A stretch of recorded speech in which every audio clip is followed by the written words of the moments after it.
Hey guys, welcome to the channel. यार MCC ने finally जो है वो इन्फॉर्मेशन बुलेटिन जो है रिलीज कर दिया गया है। तो अभी तक जैसे दोपहर को ये इन्फॉर्मेशन बुलेटिन रिलीज हुआ, चीज़ों को समझा सबने, एक बहुत सारी वीडियोस भी यूट्यूब के ऊपर बनी, पर कहीं भी आपको इस तरह से गाइड नहीं, सिर्फ जो रूल्स है उसका बताया गया कि ये रूल्स है, ऐसे ऐसे है।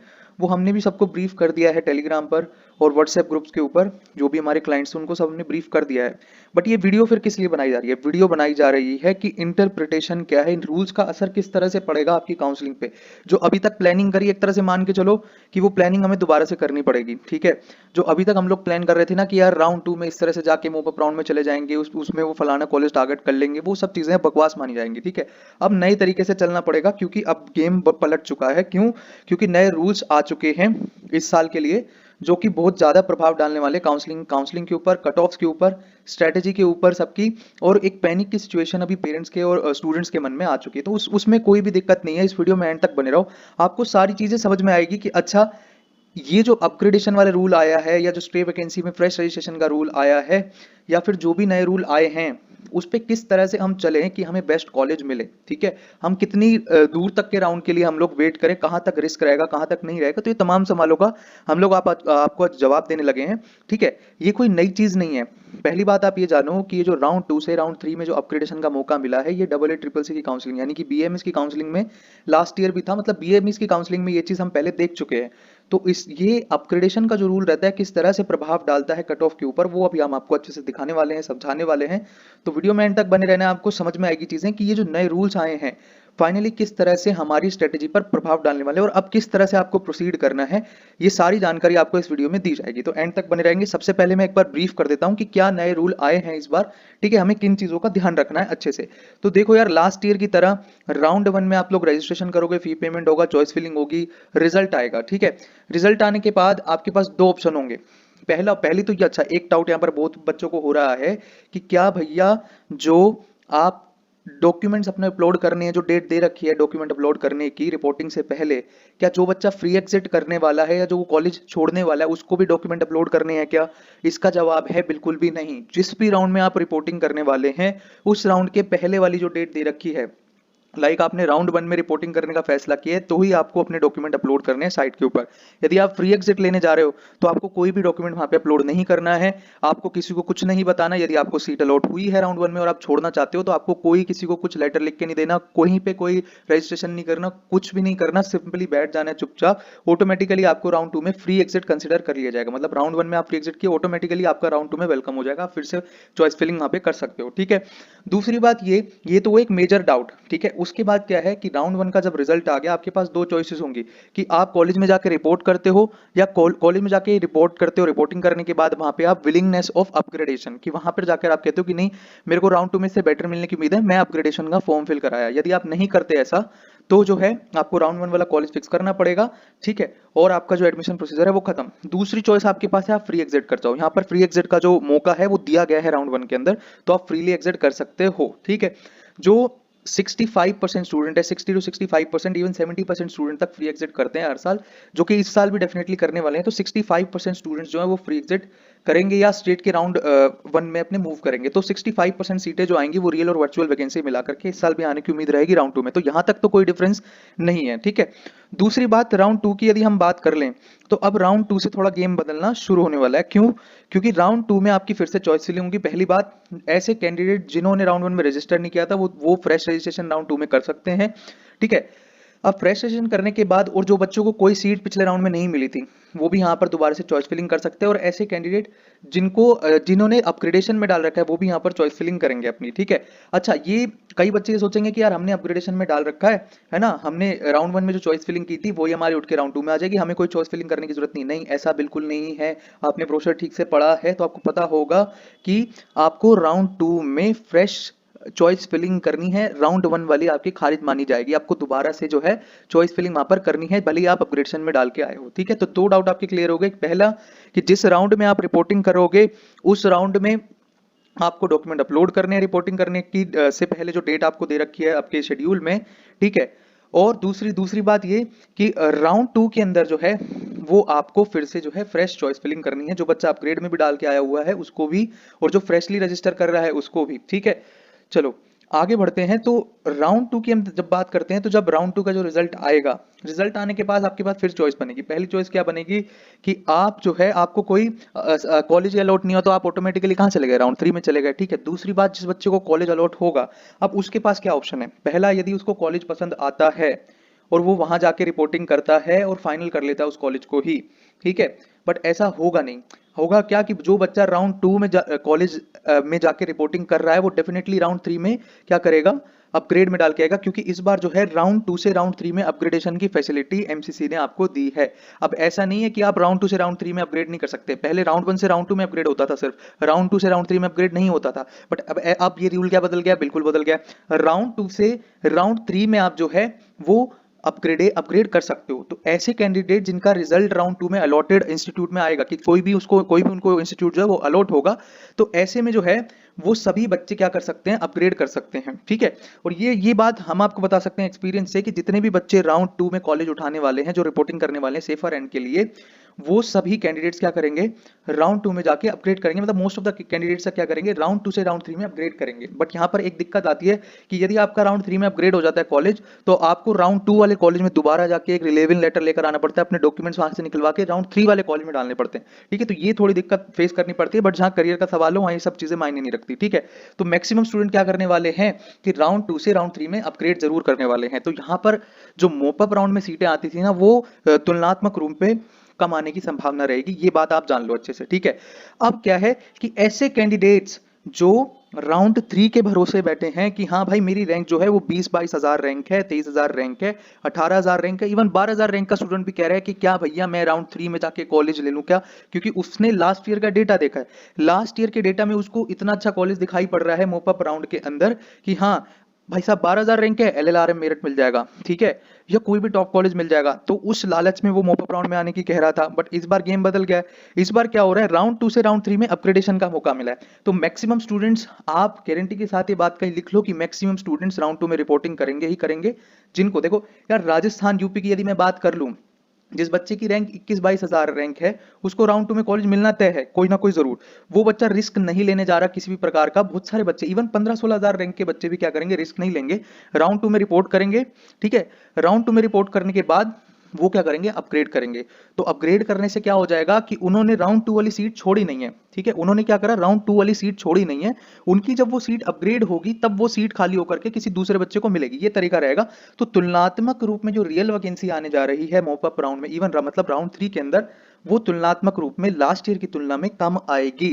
तो रिस्क कितना लेना है, क्या लेना है। कुछ बच्चे अब ऐसे भी होंगे जो क्या करेंगे, लिमिटेड चॉइस फिलिंग करेंगे राउंड टू के अंदर। क्यों, क्योंकि अगर राउंड टू में कॉलेज अलॉट हुआ और वो कॉलेज आपने छोड़ा, तो आपके 10,000 रुपए गए, पहली बात। दूसरी बात ये, आप कुछ बच्चे 10,000 बचाने के चक्कर में क्या करेंगे कि राउंड टू में करेंगे लिमिटेड चॉइस फिलिंग और डायरेक्टली राउंड थ्री में आकर के फ्रेश चॉइस फिलिंग करेंगे। ठीक है, और वहां से उनको कॉलेज मिलेगा। मैं ये नहीं कह रहा कि कॉलेज नहीं मिलेगा, उनको मिलेगा कॉलेज। एक कट ऑफ हम लोग पूरा एनालिसिस कर देंगे कि किस तरह से कट ऑफ पर प्रभाव पड़ेगा। एक ही वीडियो में सब कुछ समझा पाने से खिचड़ी बन जाएगी आपके दिमाग में भी। वो नंबर जो है कट ऑफ के, वो हम आपको अगली वीडियोस में बताएंगे डेफिनेटली। हम बहुत जल्दी, अब फ्रीक्वेंसी जो है वीडियोस की बहुत ज्यादा रहेगी, तो आपको भी अलर्ट रहना पड़ेगा, क्योंकि काउंसलिंग बिल्कुल नजदीक है। ठीक है, जो भी हमारे क्लाइंट्स हैं, जो भी हमारे यूट्यूब पर सब्सक्राइबर्स हैं, सभी से आपसे गुजारिश है कि काउंसलिंग को बहुत तमीज से करें, चीजों को समझें। ठीक है, जिस तरह से आपको यहाँ पर समझाया जा रहा है, सबने आकर रूल्स तो बताया, आप सबको रूल्स पता है, बट रूल्स का फर्क किस तरह से आपकी काउंसलिंग पे पड़ेगा, ये चीज आपको समझनी पड़ेगी। ठीक है, अभी तक जो हम प्लानिंग कर रहे थे कि यार मोपअप राउंड में जाके ये फलाना बेस्ट कॉलेज ले लेंगे, हर तीसरा बच्चा हमसे एक ही सवाल पूछता है भाई साहब कि भैया मैं मोपअप में जाऊं क्या, लास्ट ईयर जो कॉलेज है ये मोपअप राउंड में मिला हुआ है मेरी रैंक पे, तो क्या मुझे भी मोपअप राउंड में जाना चाहिए एक अच्छे कॉलेज के लिए, कितना रिस्क है, क्या है। तो हर बच्चा ये सवाल कर रहा है। तो ये तो बात साफ हो गई है कि मोपअप राउंड में जाने की प्लानिंग बहुत सारे स्टूडेंट्स की है। बट ध्यान रखना भाई, अंधाधुन मोपअप राउंड में नहीं जाना है। नंबर ऑफ सीट्स और आपकी रैंक से ऊपर कितने स्टूडेंट्स है, इसकी ट्रैकिंग जरा कर लेना। नहीं तो जो कॉलेज राउंड टू में भी मिलता होगा, वो भी कॉलेज आपको राउंड थ्री में नहीं मिल पाएगा। समझ में आ रही बात। ठीक है, इसके लिए हेल्प करने के लिए हम लोग आपकी सारी चीजें आपको बताएंगे, समय के साथ सारी चीजें आपको बताते चले जाएंगे। ठीक है, तो ये बात आपको अच्छे से समझ में आई कि नंबर ऑफ जो सीट्स रहेंगी राउंड थ्री में, वो कंपैरेटिवली कम आएंगी। जितनी मोपअप में 3-3 हजार भर भर की सीटें आ रही थी, उतनी सीटें आने की उम्मीद इस साल नहीं लग रही है। ठीक है, कुछ चेंज होगा इन चीजों में, तो वो आपको बता दिया जाएगा। ठीक है, अब क्या है कि जो बच्चे राउंड टू के अलॉटेड कॉलेज में रिपोर्टिंग नहीं करेंगे, उनकी जो है फॉरफिट हो जाएगी सिक्योरिटी, और जो बच्चे अपग्रेड में डाल के आएंगे, उनको राउंड 3 में आकर के जो क्या करना है, फिर से फ्रेश रजिस्ट्रेशन करना है, सॉरी फ्रेश रजिस्ट्रेशन नहीं करना, राउंड 3 में आकर के फिर से फ्रेश चॉइस फिलिंग करनी है, सॉरी, ठीक है। तो ऐसे कैंडिडेट जिन्होंने राउंड 1 और राउंड 2 में कहीं पे भी जो है सीट नहीं मिली, वो राउंड 3 में अपना जो है फिर से क्या करेंगे, चॉइस फिलिंग करेंगे। जिनको कहीं सीट नहीं मिली है वो आराम से राउंड 3 में आ सकता है बिना किसी बिना किसी फोरफिशन ऑफ द सिक्योरिटी के, ठीक है। Fresh new registration round 3 candidates who have note registered in round 1 and round 2, ठीक है, जिन्होंने राउंड 1 राउंड 2 में कोई रजिस्ट्रेशन नहीं करा वो बच्चे राउंड 3 में रजिस्ट्रेशन करेंगे, फ्रेश रजिस्ट्रेशन। और जिन बच्चों ने रिजाइन कर दिया था या जिन बच्चों की जो सिक्योरिटी फोरफिट हो गई थी, क्यों, क्योंकि उन्होंने अलॉटेड कॉलेज को छोड़ा था, तो ऐसे कैंडिडेट दोबारा से उनको मौका मिल जाएगा। आप मोप अप राउंड मतलब राउंड 3 में आकर के आप फिर से क्या कर सकते हो, रजिस्ट्रेशन कर सकते हो। तो ये रूल तो पिछले साल भी था कि आप जो है मोप अप राउंड के अंदर फिर से फ्रेश रजिस्ट्रेशन कर सकते हो। राउंड 2 में आपको कॉलेज मिला, आपने छोड़ा, आपकी सिक्योरिटी फोरफिट हो जाएगी, आपको दोबारा से रजिस्ट्रेशन करना पड़ेगा। तो ये सेम रूल इस साल भी है, ठीक है। अब क्या है कि जो लास्ट ईयर रूल था ना कि राउंड 2 में भले स्टेट कोटा का हो या ऑल इंडिया कोटा का हो, जिस भी बच्चे ने एडमिशन ले लिया वो फर्दर सारी राउंड ऑफ काउंसलिंग से बाहर।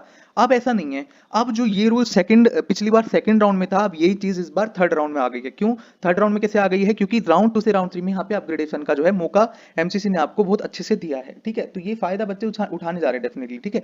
तो ये बात आपको समझनी पड़ेगी कि राउंड 3 जो है वो गेम चेंजर राउंड रहेगा, सबसे इंपॉर्टेंट राउंड जो रहेगा वो राउंड 3 रहेगा, क्योंकि यहाँ जो रिजल्ट आएगा मान के चलना कि वो फाइनल रिजल्ट है, ठीक है। क्योंकि क्या है कि राउंड 3 के बाद यदि आपको राउंड 3 में कॉलेज मिलता है और आप वो कॉलेज छोड़ते हो, तो पहली बात तो आप सारी काउंसलिंग से बाहर होगे, दूसरी बात आपकी सिक्योरिटी जब्त, ठीक है। आप स्टे राउंड में पार्टिसिपेट नहीं कर सकते। स्टे राउंड में वही बच्चा केवल जा सकता है जिस बच्चे ने अभी तक कहीं रजिस्ट्रेशन नहीं किया या जिस बच्चे को कभी कोई सीट ही नहीं मिली, राउंड 1 राउंड 2 राउंड 3 में कोई सीट नहीं मिली, वो बच्चा जो है वो कहाँ आ सकता है, स्ट्री वैकेंसी राउंड में आ सकता है, ठीक है। यहाँ पर आप देख भी सकते हैं कि fresh registration shall be done for final stay vacancy round. ये पहले ही रूल हम डिस्कस कर चुके थे कि स्टे वैकेंसी राउंड में जो है फ्रेश रजिस्ट्रेशन करने का मौका मिलेगा। अब इससे फायदा उन बच्चों को हो गया जिनका सेकंड ऑप्शन बीडीएस या डीम्ड यूनिवर्सिटी होती थी।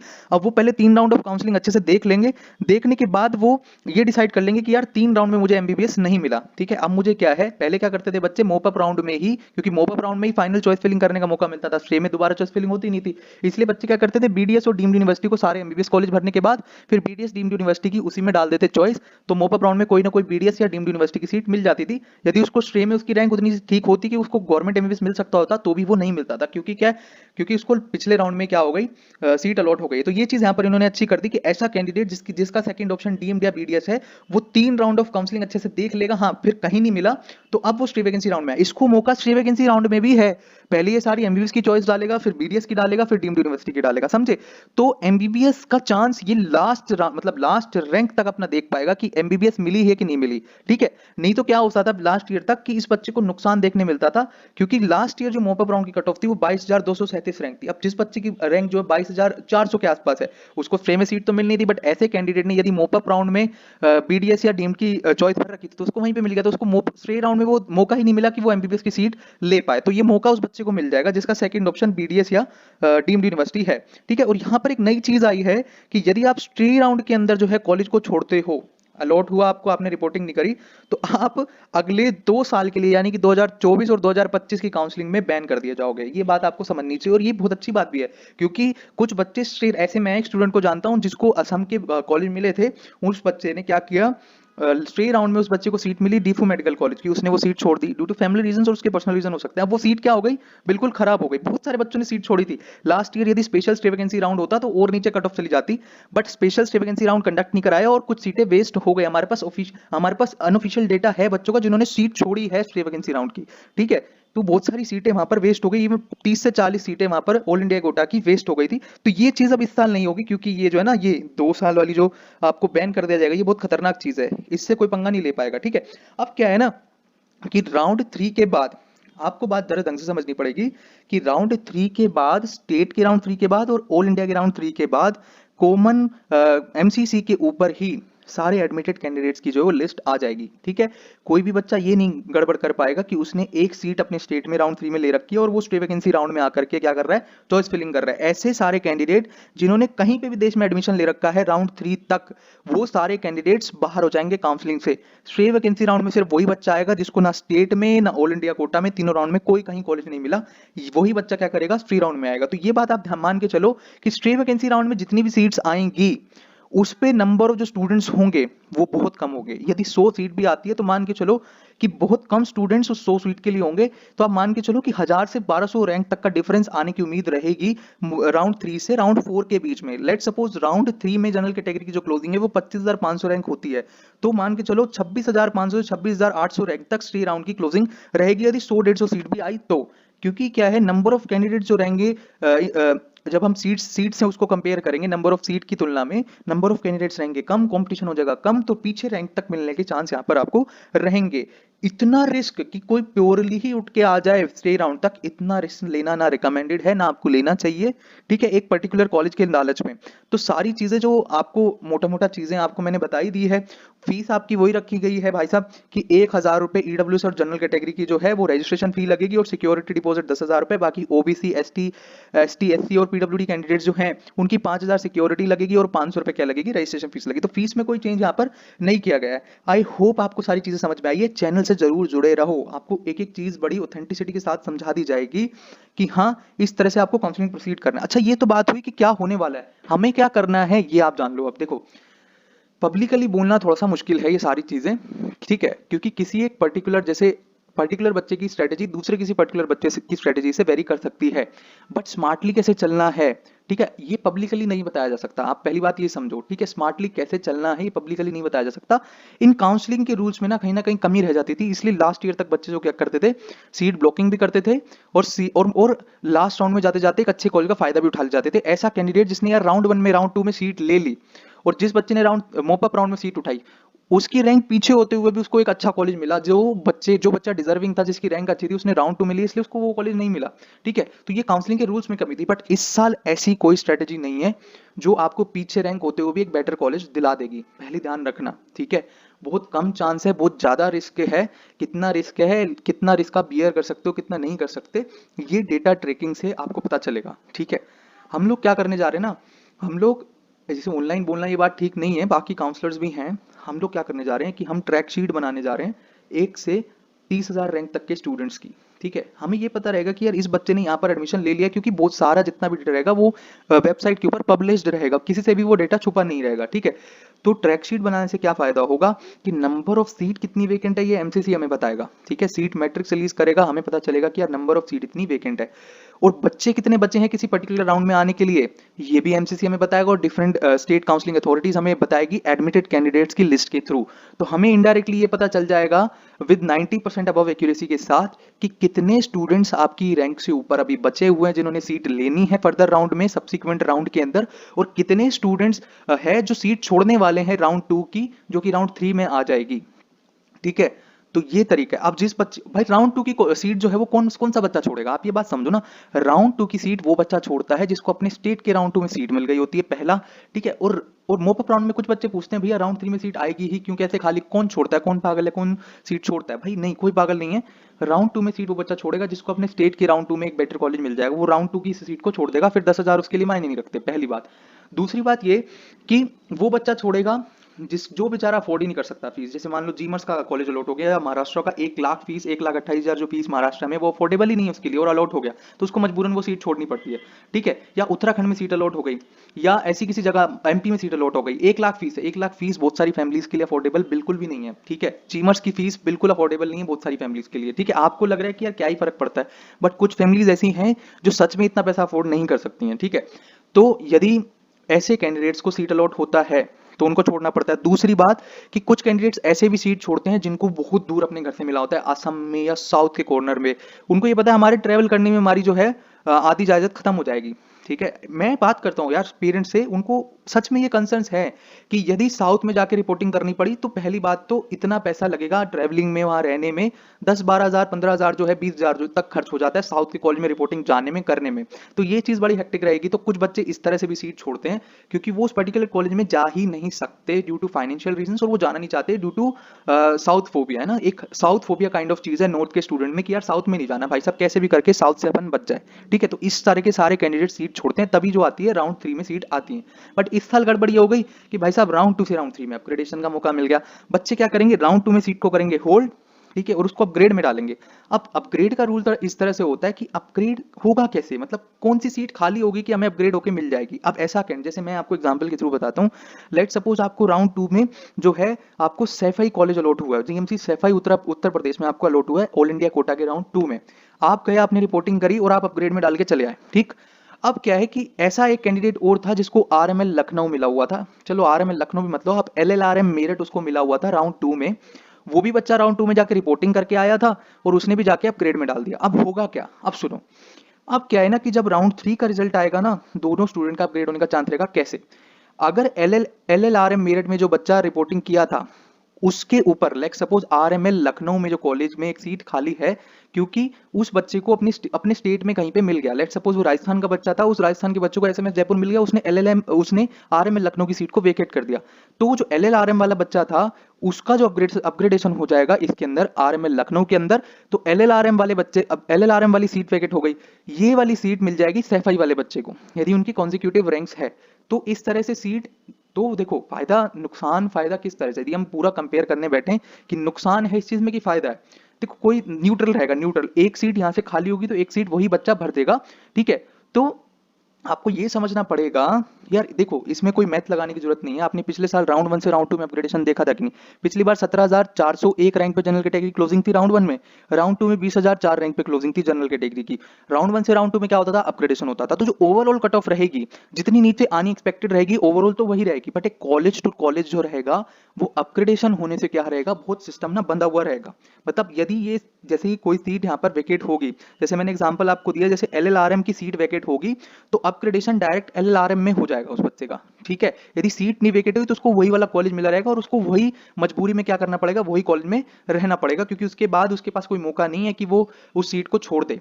ठीक है, यदि आपका अपग्रेड नहीं हुआ राउंड 3 में तो आपको राउंड 2 वाले कॉलेज में ही रहना पड़ेगा और ऐसे में आप सारी काउंसलिंग से बाहर हो जाओगे। आई होप आपको सारी चीजें बड़े अच्छे से समझ में आई है। तो देखो की पॉइंट्स क्या है, समरी पॉइंट्स क्या है, आप बड़े ध्यान से समझो चीजों को कि समरी पॉइंट्स है क्या। अभी हमारे पास समरी पॉइंट्स ये है कि राउंड 2 से राउंड 3 में अपग्रेडेशन होगा, स्प्रे वैकेंसी राउंड के अंदर आपको फिर से रजिस्ट्रेशन करने का मौका मिलेगा। स्प्रे वैकेंसी राउंड की सीट यदि आप छोड़ते हो तो आपकी जो सिक्योरिटी वो फोरफिट होगी, साथ में 2 साल के लिए आप बैन हो जाओगे। ठीक है, उसके बाद ये कि राउंड 3 में स्टेट कोटा या ऑल इंडिया कोटा दोनों में यदि आपने एडमिशन ले लिया तो आप फर्दर सारी राउंड ऑफ काउंसलिंग से बाहर हो जाओगे। स्टेट की से भी ना आप स्टेट के स्ट्रे में जा सकते ना ऑल इंडिया स्ट्रे में जा सकते। ये था सारी फिल्म का। ठीक है, तो आई होप आपको सारी चीज समझ में आई है। अब जो नंबर्स वाला डेटा है ना, कि नंबर्स वाला अभी मेरे को लगता है कि आपको जो अपग्रेडेशन वाली चीज है ना, जो राउंड 2 से राउंड 3 में अपग्रेडेशन होगा तो उससे कट ऑफ पे किस तरह से असर पड़ेगा उसको मैं एक सेपरेट वीडियो में कर दूंगा, ताकि मैं एग्जांपल्स के थ्रू और भी ज्यादा एग्जांपल्स ला करके एक सेपरेट वीडियो में आपको समझाने की कोशिश करूंगा। ठीक है, जो हमारे क्लाइंट्स हैं वो मुझे फोन करेंगे, डेफिनेटली हम उनको फोन करके समझाएंगे सारी चीजें, तो कोई दिक्कत नहीं है। जो भी हमारे क्लाइंट्स हैं या जो भी स्टूडेंट्स हैं, आप कमेंट सेक्शन में अपने डाउट पूछो, है ना। अब आपका काम क्या होना चाहिए, जिसने ये पूरा सेशन मेरा सुना है ढंग से, आपका काम क्या होना चाहिए कि आपको ना अब डाउट पूछना है कमेंट सेक्शन में। आपके डाउट का रिप्लाई 110% आएगा, कैसा भी डाउट हो आपको पूछना है। ठीक है, डेफिनेटली आप पूछो, क्लियर करो चीजों को, कोई भी मन में शंका नहीं रहनी चाहिए, क्योंकि 20 तारीख से आपको रजिस्ट्रेशन की प्रक्रिया चालू करनी है। और ऐसे कैंडिडेट जो खुद से अभी तक बिल्कुल ही एकदम कुछ नहीं डिसाइड कर पाए कि कौन सी चॉइस फिलिंग करनी है, कैसे क्या करना है, कुछ नहीं ऊपर से जा रहा है, ऐसे के लिए हमने अपना पेड बैच लॉन्च कर ही रखा है। ठीक है, अपना लक्ष्य बैच जो हमारा है उसमें आप आके एनरोल कर सकते हैं। डिस्क्रिप्शन में लिंक दिया है, नंबर दिया है, बात करो, एनरोल हो, हमसे जुड़ो। ठीक है, कोई दिक्कत नहीं, प्राइस बहुत मिनिमम रखा गया है, 2,000 रुपए है। ठीक है, तो आप हमसे जुड़ सकते हो।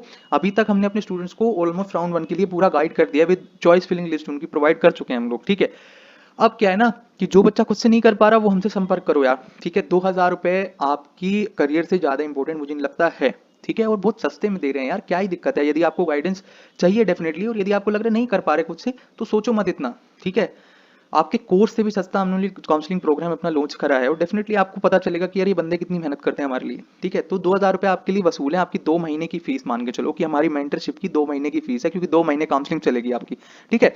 तो ऑल द वेरी बेस्ट यार। किसी को कोई डाउट है डेफिनेटली यूट्यूब के कमेंट सेक्शन में आप पूछो, ठीक है। आप टेलीग्राम पे आके पूछो, आप व्हाट्सएप पे आके पूछो, पर डाउट पूछो यार, रहना नहीं चाहिए। जिस बच्चे को एनरोल होना है वो अभी एनरोल हो जाए, ठीक है, क्योंकि अब काउंसलिंग क्या होने वाली है, शुरू होने वाली है, ठीक है। हम इतने सामर्थ है, इतना सामर्थ हमारे अंदर है कि हम आपको बहुत अच्छे से गाइड कर सकते हैं, ठीक है, और आपसे बात भी कर सकते हैं। ऐसे बहुत सारे काउंसलर होते हैं जो आपका फोन तक नहीं उठाएंगे, सिर्फ बोलेंगे मैसेज कर देना, बात की बाद में देखी जाएगी। आपके मैसेज का रिप्लाई जो है इमीडिएट बेसिस पे रहता है, आपके कॉल का रिप्लाई। आप हमारे किसी भी क्लाइंट से, अभी जितने भी हमारे क्लाइंट्स हैं, काइंडली आप जो है ना यूट्यूब में प्लीज, आपको जैसा भी हमारा सर्विस लग रहा है, आप यूट्यूब के कमेंट सेक्शन में प्लीज एक बार मेंशन करें, जैसा भी लग रहा है, अच्छा बुरा जैसा भी लग रहा है, ताकि अदर पीपल जो है उनको पता चले कि फीडबैक क्या है। क्योंकि डर लगता है ना यार, ले ना ले, अच्छे हैं बुरे हैं क्या है। तो मेरी रिक्वेस्ट रहेगी जितने भी हमारे क्लाइंट्स हैं, पेड क्लाइंट्स हैं, वो एक बार डालें यूट्यूब के सेक्शन में कि कैसी सर्विस हमारी रहती है। कोई बच्चा यदि लेना चाहता है तो हमेशा सेकंड ऑप्शन रखा करो पेड काउंसलिंग को, फर्स्ट ऑप्शन रहना चाहिए खुद से करेंगे, खुद से नहीं कर पा रहे तो हम हैं, ठीक है। फर्स्ट ऑप्शन कभी नहीं रहना चाहिए कि नहीं हमें एक काउंसलर की हेल्प चाहिए। खुद से करो सारी चीजें, क्योंकि जो चीज साइट पे आ रही है, यदि आप वो खुद समझने में आपके पास सामर्थ्य है, आपके पास डेटा है, आपके पास एनालिसिस करने का थोड़ा सा भी आपको वो अप्रोच का आइडिया है, तो आप डेफिनेटली खुद रन कर सकते हो। और ये कोई ऐसा कोई काउंसलर आपको कोई आगे सीट नहीं देने वाला है, ठीक है। देनी आपको एमसीसी ने है, एल्गोरिथम देगा, आपकी रैंक के ऊपर देगा। ऐसा नहीं होगा कि आपकी रैंक कट ऑफ रेंज से बाहर है और कोई काउंसलर आपको सीट दिला देगा। कट ऑफ रेंज में रैंक है, आपको सीट मिलेगी, बट हाँ, एक काउंसलर का काम होता है कि आपको एक आपकी रैंक पे बेस्ट से बेस्ट कॉलेज तक पहुंचाने का काम काउंसलर का होता है। डेफिनेटली होता है कि ऐसी चॉइस फिलिंग आपको बना कर दे कि कोई भी ऐसा कॉलेज गलती से ऊपर ना आ जाए जो डिजर्व नहीं करता था प्रायोरिटी लिस्ट में ऊपर आना, और गलती से वो भर दिया गया, ठीक है। सारी चीजों को, फैक्टर को, bond, internal Kota, infrastructure, OPD, patients, teachers, academics, सारी चीजों को, एस्टेब्लिशमेंट ईयर, नया पुराना कॉलेज, सारी तमाम चीजें एक्सप्लेन कर दी गई हैं। चॉइस फिलिंग लिस्ट तैयार है, ठीक है। आप आओ, ज्वाइन करो और एनरोल हो जाओ बैच में, आपको पूरा गाइड किया जाएगा। और जो बच्चा खुद से करना चाह रहा है वो खुद से कर ले, ठीक है। आपको स्क्रीन के ऊपर नंबर दिखाई दे रहे हैं, इन नंबर से हमें कॉन्टैक्ट कर सकते हैं जुड़ने के लिए। गूगल फॉर्म का लिंक डिस्क्रिप्शन में है, हमसे जुड़ने के लिए आप लोग फॉर्म भरें, है ना, और अपनी काउंसलिंग को बहुत अच्छे से करें। जिस भी बच्चे को डाउट है कमेंट जरूर कर, 110% कमेंट करे। जो आधे घंटे की वीडियो देख करके आ रहा है वो डेफिनेटली कमेंट करे और बताए क्या डाउट उसको है और वो क्या जानना चाहता है, ठीक है। हम फर्दर जो वीडियोस रहेंगी, और यार प्लीज सब्सक्राइब करो प्लीज, है ना। आप लोग वीडियो देख रहे हो दबा करके, पर सब्सक्राइब नहीं कर रहे हो, पता नहीं ऐसा क्या हो गया, ठीक है। डेफिनेटली यार बहुत हेल्प मिलेगी, डेफिनेटली आपको बहुत हेल्प मिलेगी। हमें भी एक मोटिवेशन रहेगा कि नहीं यार, सब्सक्राइबर इंक्रीज हो रहे हैं, लोगों को हमारे पे ट्रस्ट है, क्योंकि हमें अपने काम पे विश्वास है। जो बता रहे हैं बिल्कुल ऑथेंटिक, बिल्कुल चीजों को देख समझ के परख के आपको बताते हैं, ठीक है। और टेलीग्राम चैनल पे भी हम ऑलमोस्ट सारी चीजें यार फ्री में ही दे रहे हैं, ठीक है। तो ऐसी कोई हमारी मंशा नहीं है कि नहीं यार धंधा बनाना है, धंधा नहीं बनाना। धंधा बनाने से ज्यादा हमारा जो मेन एम है ना, वो है वैल्यू एडिशन करना आपकी लाइफ में, ठीक है। तो कोई दिक्कत वाली बात नहीं है, आप लोग आओ, कमेंट में डाउट पूछो, ठीक है। चैनल को सब्सक्राइब डेफिनेटली करो, ठीक है। That's all for the video, thank you very much.